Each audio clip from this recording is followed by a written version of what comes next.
This is Environmentally Conscious Manufacturing, Module Number 4, How Policy Can Influence the Manufacturing Sector, Part 2.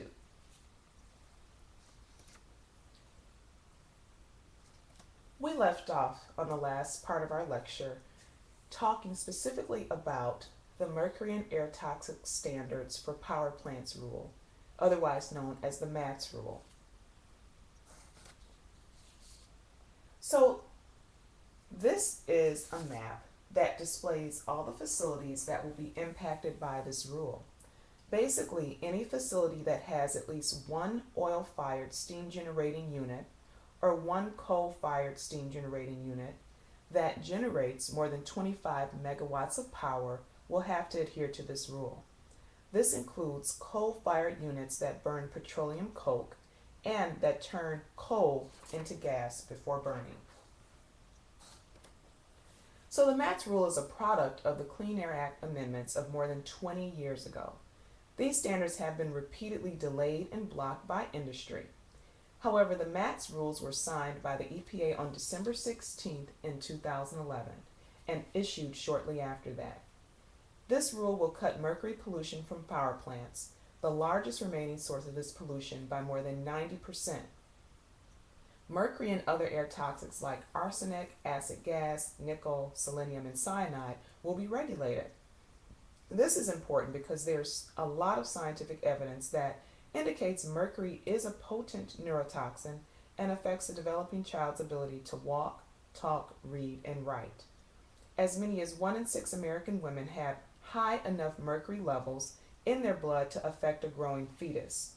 This rule is estimated to have major public health benefits, preventing 11,000 premature deaths, 4,700 and 130,000 asthma attacks, respectively, 5,700 hospital visits, and preventing 540,000 missed work days. So this seems to be a good thing, but some in industry are really against the rule. They suggest that the timeline for compliance is too tight, that it will cost too much to add in new technology to reduce emissions, and for plants that don't comply and shut down, we won't have enough electricity to keep the lights on. Additionally, it could lead to job loss in certain areas, and a rule this tough, that's so tough on coal plant pollution, is just not necessary. So these are the plants that will most likely be affected in Michigan. So as engineers, how does this affect you? Well, this MATS rule affects technology, work practices for these energy generating facilities. As an engineer, I've worked to install some of these technologies, like scrubbers and other systems that limit emissions. The installation and correct selection of these technologies takes good engineering and foresight by the manufacturing team. Additionally, the work practice aspect is important. Knowing the limits of your particular process, knowing how downtime can affect the use of this pollution abatement equipment, and the limits of the number of emittance per hour requires good engineering, good planning, and preparation. So these rules will definitely have engineering's plans in manufacturing and environmental and other engineers engaged in the production process to consider what the changes that they have to make and how it's going to impact the overall production. So how does this MATS rule impact public health?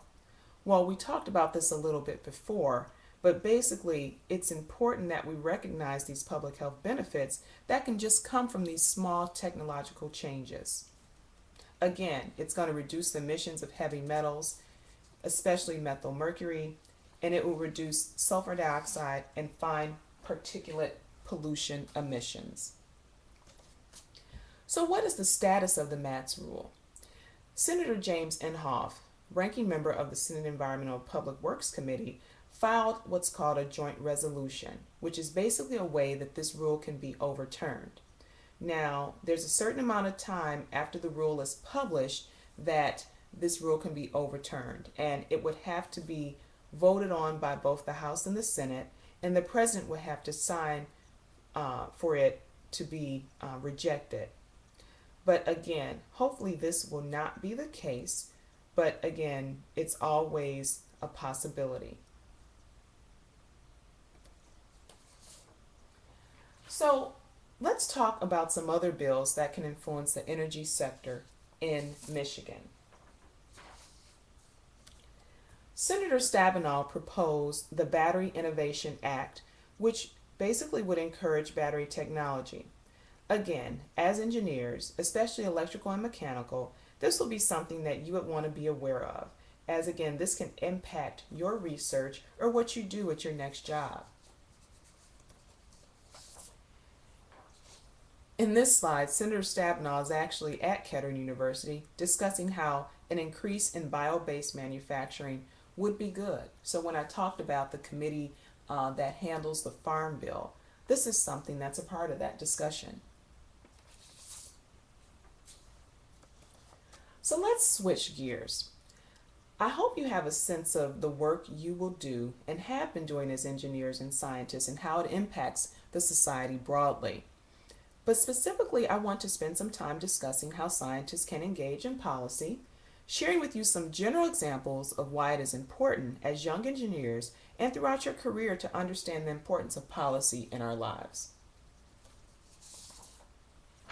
So this list is not exhaustive, but it simply talks about how us techies can influence policy. One way is to look at organizations that lobby or talk about issues that you care about. So for instance, if you're really into energy issues, you might want to consider checking out the website or following closely the Michigan Clean Energy Coalition or other organizations. Whether you are in Michigan or DC, interning with members of the legislature is also a great way to learn how policy works. Other formal education programs like law school, public policy programs are also very helpful. And simply staying abreast of the current political climate through political magazines, online posts, etc., can really help you tune into current issues. I want to talk a little bit about the Union of Concerned Scientists, where I'm currently a postdoctoral fellow. And this organization is one of the leading science-based nonprofits that work for a healthy environment. They were started in March 4th of 1969, and basically it began as a collaboration between students and faculty members at the Massachusetts Institute of Technology, MIT, in 1969, and is now an alliance of more than 400,000 citizens and scientists. So basically, UCS combines independent scientific research and citizen action to develop innovative practical solutions and to really secure responsible changes in government policy, corporate practices, and consumer choices. So UCS works on many issues with a staff of scientists and engineers that seek to translate research into action on these issues. We look at nuclear proliferation, food and the environment, climate change and energy, clean vehicles, and scientific integrity. So a simple way to really look at UCS is that we want to make sound science inform strong policy. And we do that through these 4 measures: analysis, advocacy, organizing, and media. And what's interesting to you is that we have a network of scientists and young scientists that can really help engage in these issues. So a simple way to get more involved in UCS in particular is our Young Scientist Network. So basically, we really feel that policy has to be informed by the best available science, but we want to make it easy for scientists like yourself to make your voice heard and provide resources and tools to help you be effective messengers. So the UCS Science Network is an online email network designed for scientists. And as a member, you receive timely action alerts and invitations to online and in-person events that specifically are designed for young scientists like you.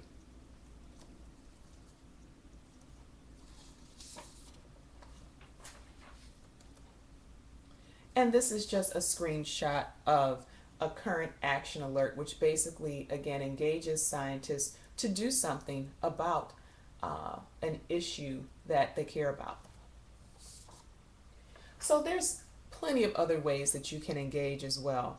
But what's most important is that you figure out what issues you're passionate about and learn about them. Define your position, understand the opposition.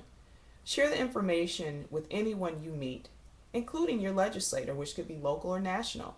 Talk about these issues and really offer your expertise as a scientist or engineer. I hope that you now have a better sense of how science, policy, and public health are so interconnected. What you are learning now, I hope that you will be able to use in so many different facets of your career. Key points. The manufacturing sector, as well as other sectors, will be impacted by current and future legislation. Really understand that what you're learning in this course and throughout your courses in school is that it's important to not only minimize waste to streamline manufacturing processes, but to protect people. And also know that as a person, an engineer, a scientist, you can influence policy and hopefully advocate for good protective policies that can be used in our manufacturing sector and sectors beyond manufacturing. And last but not least, find your passion, talk about it, and try not to talk like a scientist. Learn how to speak in layman's terms, especially when you're talking to regular people about issues that you care about. So thank you so much for your time and attention, and we hope you have enjoyed this part of the segment.